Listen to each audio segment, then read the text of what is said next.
We called Charmander Charmander simply for the reason of me not knowing what to call the song after I recorded it. And Lito asked me, what's my favorite Pokemon? And I said, the fiery one. He said, Charmander? I said, yeah.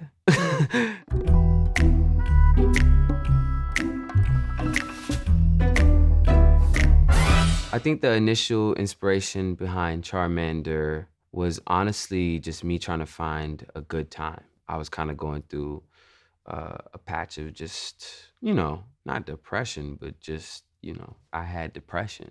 And I was just trying to get out of that funk, get out of that feeling. And Charmander was like one of those first songs that like brought my spirit back to life. My main goal with it too was just to make other people feel better. 2.5 is kind of me trying to get people to get up and go outside and have a good time and enjoy themselves and try to not let like the BS in your life ruin your day, you know? I've been keeping to myself and staying out the way. Always on my lonely cause I can't change. Seeing how they talking and I'm outraged. Taking care of me don't need a damn thing. The whole intro is just kind of basically me just like letting people know that I don't really need them. I'm a big fan of cutting off people in your life that you don't need. I think if they're not influencing you in the right way and they're not supporting you, and you're not supporting them and you guys just don't see eye to eye, I think, you don't need them in your life. I was supposed to look at the camera when I said that. I'm a big fan of cutting people off. I've been living on an island too. I've been living on an island too. I've been living on an island too. I've been living on an island too. The reason I chose that hook and the reason why the I've been living on an island line just kind of like relates to my life at this current time in a way is I'm a big fan of rocking solo. I don't really love going to places with tons of people. Like I don't really want a mob around me. I like to, do shit alone. I like to keep to myself sometimes just to think, to be creative. I think it's really hard to not have alone time and consider yourself a healthy person mentally and physically. You know what I mean? I got real spiritual all of a sudden, but I didn't mean it to. So. Shorty suck my dick, then I get lost in the abyss. I'm a quiet motherfucker, but I like to talk my shit. I'm off a shroom, I'm off a bean, I'm off a whole lot of shit. You could bet I'm in my head, but you could bet I'm in your bitch.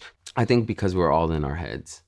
I think we all are insecure. So that's just me being like, you could bet I'm in my head, I'm insecure. But you could bet I'm in your bitch.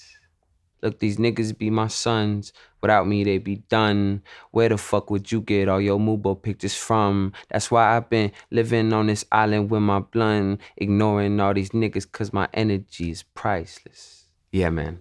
It's a frustration I deal with. So I see myself on some people's mood boards and I think that's a beautiful thing. But when they don't reach out to, work with the artist or the specific person and they have you on their mood board and they're using you as their inspo for something, I think that's just a tiny bit petty. Look, my energy is priceless. Told my jeweler ice this. I'm way too decisive. Don't catch that ego-itis. When I'm up in London, everybody say your highness. Not because I'm royal, but because I be the highest. Pretty simple. I was on a lot of drugs when I made this song. I don't know. I don't know what else to tell you. Explaining these lyrics makes me sound like an asshole, so I don't. I start the second verse with, look, my energy is priceless, and time with me is priceless. Time with you should be priceless. Time with whoever should be priceless because people should respect your time, respect you, and that's just me starting the verse off with, you better respect my time, you better respect who I am. And I told my jeweler to ice it. I'm sipping champagne, bitch, I do my damn thing. Born for this like Matt Dame. Red whip look like Chastain. People be so phony, that's why I be on my lonely. People be so phony, that's why I be on my lonely. I think we've all dealt with phony people in our lives. So I thought that line would be relatable. That's something I would love to shout at a concert. And that's something that I feel like will be shouted at a concert. I was just hearing the beat like for on loop for like hours, and I was just writing in my office, I think, in my crib. Yeah, I just recorded myself till like 4 a.m. Boom, boom, boom, cut and paste, and Lido, the producer, and he was engineering me at that time. He mixed it like right then and there, and we had that song on my phone for like months.